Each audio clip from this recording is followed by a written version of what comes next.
ujian seleksi pertama, yaitu ingat tadi saya bilang yang pertama kan ada 3 tes tahun ini di bulan.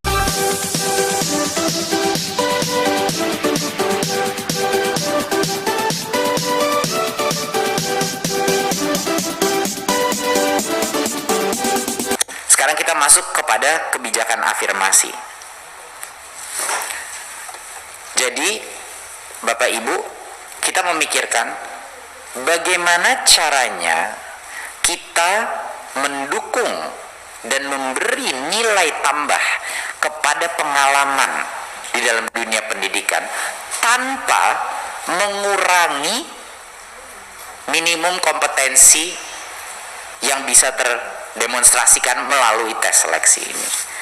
Jadinya kami mengambil posisi di Kemendikbud bahwa pengalaman adalah suatu proksi daripada mutu. Karena kalau bahasa Inggrisnya itu tacit knowledge atau pengalaman. Hal-hal yang tidak bisa diukur oleh tes itu harus juga dinilai, seperti pengalaman berguru dan lain-lain.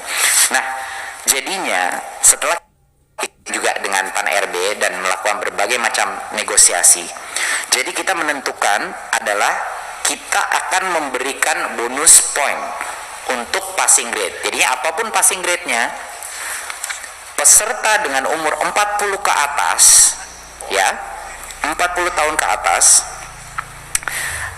dan berstatus aktif selama 3 tahun terakhir mendapat bonus nilai kompetensi teknis sebanyak 75 poin. Jadi total poinnya itu nanti 500 poin. Jadi esensialnya dia mendapat 15% bonus. Ya, 15% bonus untuk itu.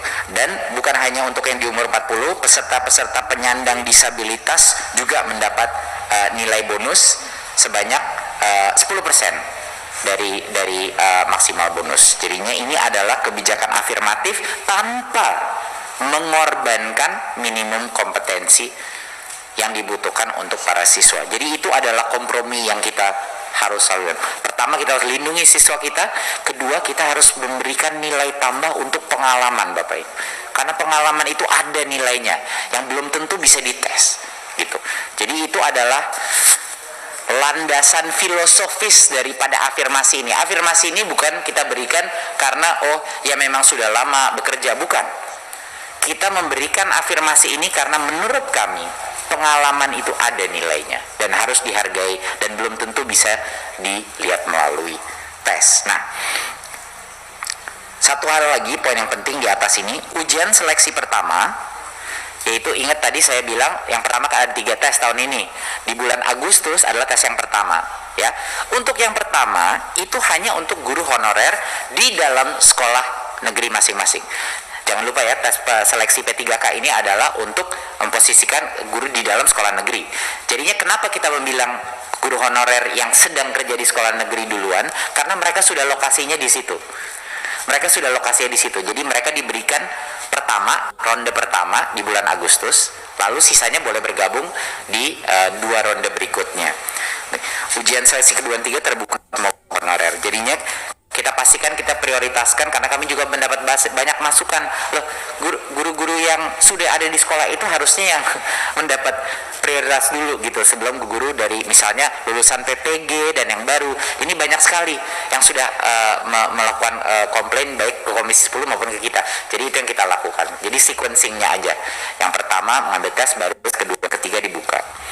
Nah, kabar gembira bagi peserta yang sudah memiliki sertifikasi guru, ya.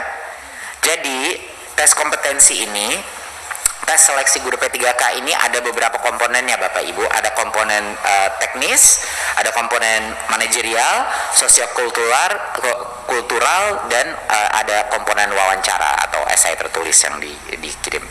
Nah, bagi peserta yang sudah mendapatkan sertifikasi guru, dia mendapatkan nilai penuh ujian komponen tes kompetensi teknisnya, ya. Jadinya itu saja yang dia secara otomatis dapat 100% untuk komponen. Tapi dia masih harus harus lulus passing grade untuk manajemen dan wawancara. Jadi Bapak Ibu, ini adalah upaya Kemendikbud untuk menjawab baik permintaan dari Komisi 10, baik juga dari aspek pedagogi dan aspek mutu pendidikan secara filosofis masih matching untuk melindungi kualitas pendidikan guru kita.